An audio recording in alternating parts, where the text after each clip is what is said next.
सर्जरीची appointment तिला अगदी 8 महिन्यानंतरची मिळाली होती। तर एक मुलगा आणि एक मुलगी असेल तर त्या दोघांनाही सेपरेट बेडरूम द्यावे, बँक स्टेटमेंट्स, घरात किती जण वर्किंग आहे। तर हॅलो एव्हरीवन, कसे आहात? मजेत आहात ना? मी गायत्री आणि तुम्हा सर्वांचे माझ्या चॅनलमध्ये स्वागत आहे। तर आजचा विषय आहे की खरंच परदेशात राहणं सोपं आहे का? म्हणजे जर कुणी यूकेला येत असेल किंवा यायचा विचार करत असेल तर त्यांनाही एक आयडिया येईल की भारताबाहेरची लाईफ कशी असते ती। आणि हा माझा एक्सपिरियन्स आहे, बऱ्याच जणांचा तो वेगळाही असू शकतो। कारण कसं असतं ना की बऱ्याच वेळी भारतीयांसाठी फॉरेन हा फोमो असतो। इंस्टाग्राम पोस्ट, सोशल मीडियावर सगळं छानच दिसतं, जसं म्हणतात ना की दुरून डोंगर साजरे। तर असो, तर या व्हिडिओमधून मी काही टॉपिक्सवरून सांगण्याचा प्रयत्न करणार आहे की परदेशात आल्यावर काय अडचणी येऊ शकतात ते। तर चला मग व्हिडिओला सुरुवात करू। तर पहिला टॉपिक आहे तो म्हणजे मेडिकल। तर इथे आल्यावर तुमच्याकडे मेडिकल इन्शुरन्स असणं गरजेचं आहे। तर मग तुम्ही ते शॉर्ट टर्म साठी येणार असो की लॉंग टर्म साठी। आपण कसं इंडियाला बरं नसले की डायरेक्ट हॉस्पिटलला जातो, पण इथे तसं होत नाही। पण इथे तुम्ही डायरेक्ट हॉस्पिटलला जाऊ शकत नाही, त्यासाठी तुम्हाला आधी फोन करून किंवा त्यांच्या साईटवर जाऊन अपॉइंटमेंट घ्यावी लागेल। आणि ती अपॉइंटमेंट लगेचच मिळेल याची काही गॅरंटी नसते, कधी हप्ता लागेल, 2 हप्ता लागेल। आणि जर अपॉइंटमेंट भेटलीच तरी ते तुमच्या आजाराची सिव्हिरिटी बघूनच तुम्हाला औषधं प्रिस्क्राईब करतील। तर माझं एक्झाम्पल घेतलं तर काही दिवसापूर्वी माझा पाय दुखत होता आणि मी अपॉइंटमेंट घेऊन गेले, तर त्यांनी फक्त चेक केलं, तर त्यांनी मला कुठलंच औषध दिलं नाही, कुठलं ऑइंटमेंट दिलं नाही। आणि वेटिंग पिरियडचं म्हणाल तर कधी कधी तर खूप वेळ लागतो। म्हणजे माझ्या फ्रेंडला पोटात त्रास होत होता, तर स्कॅन केल्यावर कळलं की तिच्या गॉल ब्लॅडर मध्ये स्टोन आहे, तर तिला सर्जरी करायला सांगितली होती। तर त्या सर्जरीची अपॉइंटमेंट तिला अगदी 8 महिन्यानंतरची मिळाली होती। पण तिला जास्त त्रास होत होता म्हणून ती डायरेक्ट इंडियाला गेली, तिने सर्जरी केली आणि परत 20 दिवसामध्ये परत आली। म्हणजे अशाही काही केसेस आहेत। आणि इथे प्रत्येक प्रिस्क्रिप्शनचे चार्जेस 9.90 म्हणजे जवळपास 1000 रुपये पडतात। म्हणजे जर डॉक्टरनी तुम्हाला 3 औषधी प्रिस्क्राईब केल्या असेल तर तुम्हाला प्रत्येक औषधीचे 9.9 पाउंड चार्जेस नुसार अगदी 3000 रुपये भरावे लागतील। आणखी एक सांगायचं म्हणजे इंडियामध्ये आपल्याला हवी ती औषध आपण विदाऊट प्रिस्क्रिप्शन घेऊन मेडिकलमधून घेऊ शकतो। अगदी बीपीचे वगैरे सहज मिळून जातात आणि मेडिकलवाला जर ओळखीचा असेल तर मोठ्या आजाराच्या औषधं पण मिळून जातात। पण इथे तसं होत नाही। इथे तुम्हाला प्रत्येक औषधीसाठी डॉक्टरचं प्रिस्क्रिप्शन लागतं, त्याशिवाय तुम्हाला औषधी मिळणार नाही। त्यासाठी तुम्हाला डॉक्टरची अपॉइंटमेंट घ्यावी लागेल, ते तुम्हाला चेक करतील आणि नंतरच ते तुम्हाला औषधं प्रिस्क्राईब करतील। जनरल मेडिसिन्स म्हणजे पॅरासिटामॉल, सर्दी खोकल्यावरच्या औषधी, जनरल विटॅमिन्स वगैरे या औषधी तुम्हाला सहजपणे सुपरस्टोअर मध्ये मिळून जातात। पण इतर मेडिसिनसाठी तुम्हाला डॉक्टरचं प्रिस्क्रिप्शन हवंच। म्हणून जर कुणी इंडियावरून पहिल्यांदा ट्रॅव्हल करत असेल तर त्यांनी त्यांची औषधं आणि प्रिस्क्रिप्शन्स ही सोबत घेऊनच ट्रॅव्हल करा। इथे प्रायव्हेट हॉस्पिटल सुद्धा आहेत जिथे लवकर ट्रीटमेंट मिळते आणि वेटिंग पिरियड पण खूप कमी असतो, पण तिथले चार्जेस खूप एक्सपेन्सिव्ह असतात। म्हणून इथे आल्यावर मेडिकल सिस्टीमचं थोडं अवघड वाटू शकतं। इथे इमर्जन्सी आणि ऍक्सिडेंटल सर्व्हिसेस आहे जिथे तुम्ही डायरेक्ट जाऊ शकता। दुसरं टॉपिक म्हणजे अकोमोडेशन, म्हणजे राहायची सोय। म्हणजे इथे घर शोधणं खूप डिफिकल्ट आहे।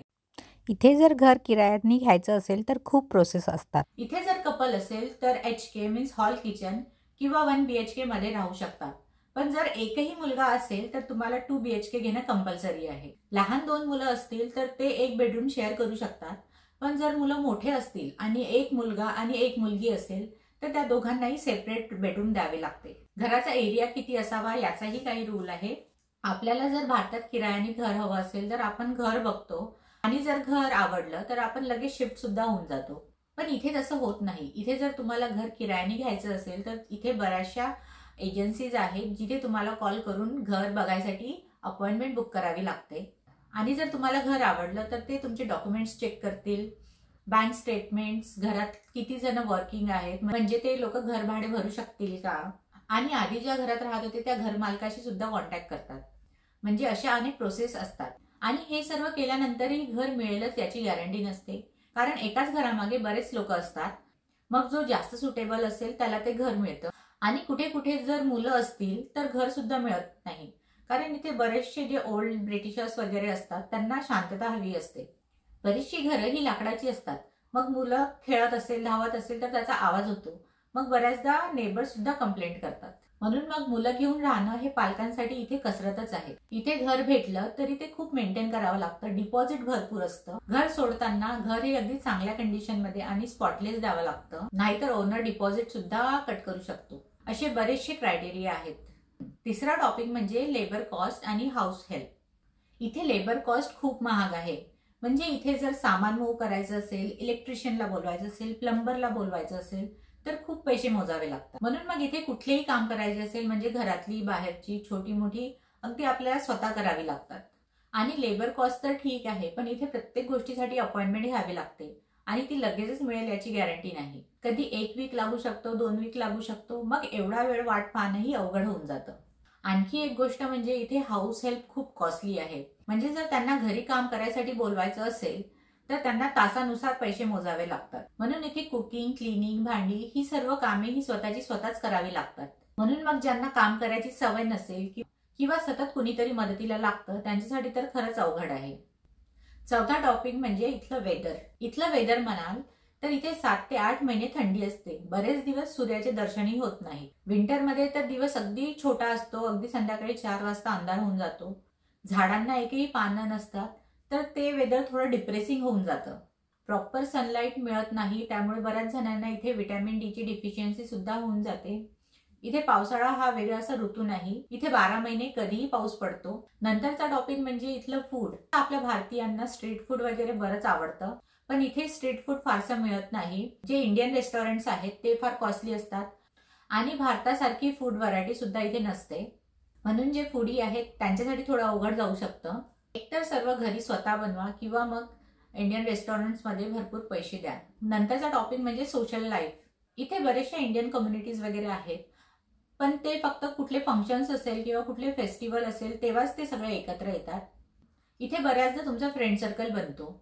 नंतर मग कुणाचा विजा प्रॉब्लेम असेल किंवा कुणाला फॅमिली इश्यू असेल किंवा कुणाचा प्रोजेक्ट संपत असेल तर मग त्यांना इंडियाला परत जावं लागतं. म्हणून मग इथे सोशल लाईफ ही थोडी कमीच आहे. बऱ्याचदा एकटंच राहावं लागतं.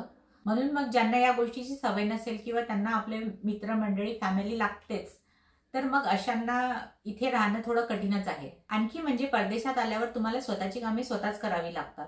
म्हणजे अगदी घरकामे असो, मुलांना शाळेत सोडायचं असेल, ग्रॉसरी आणायची असेल, घरची बाहेरची म्हणजे अगदी सगळीच. म्हणजे अगदी बिमार झालं तरी स्वतःची काळजी स्वतःच घ्यावी लागते. म्हणून जी लोक जर फॅमिलीपासून दूर राहू शकत नाही तर त्यांनी या गोष्टीचा नक्कीच विचार करावा. अशा अनेक गोष्टीला परदेशात आल्यावर भारतीयांना सामोरे जावे लागते. मग तुम्हाला वाटत असेल की एवढे प्रॉब्लेम असूनही लोक परदेशात का येतात? तर कसं असतं ना की प्रत्येक गोष्टीचे काही फायदे आणि काही तोटे हे असतातच. आणि प्रत्येकाच्या प्रायोरिटीज ही वेगवेगळ्या असतात. आणि आपल्या प्रायोरिटीज काय आहेत हे आपल्याला आपणच ठरवावं लागतं. बऱ्याच लोकांचा मेन एम हा पैसाच असतो. बऱ्याच जणांना थोडा वेगळा एक्सपिरियन्स घ्यायचा असतो. बऱ्याच जणांना थोडी लाईफस्टाईल चेंज हवी असते. असे बऱ्याच जणांचे वेगवेगळे कारण असू शकतात. तसं बघितलं तर इथलं एज्युकेशन, लाईफस्टाईल, सुविधा बऱ्याच चांगल्या आहेत. म्हणून प्रत्येक जण आपल्या प्रायोरिटीज आणि आपल्या गरजेनुसार आपले डिसिजन घेतात. तर या काही गोष्टी होत्या जे मी माझ्या अनुभवानुसार सांगण्याचा प्रयत्न केला आहे. प्रत्येकाचे ते वेगळेही असू शकते. तर कसा वाटला आजचा व्हिडिओ कमेंटमध्ये नक्की सांगा. आणि जर व्हिडिओ आवडला असेल तर लाईक करा, शेअर करा आणि सबस्क्राईब करा. धन्यवाद.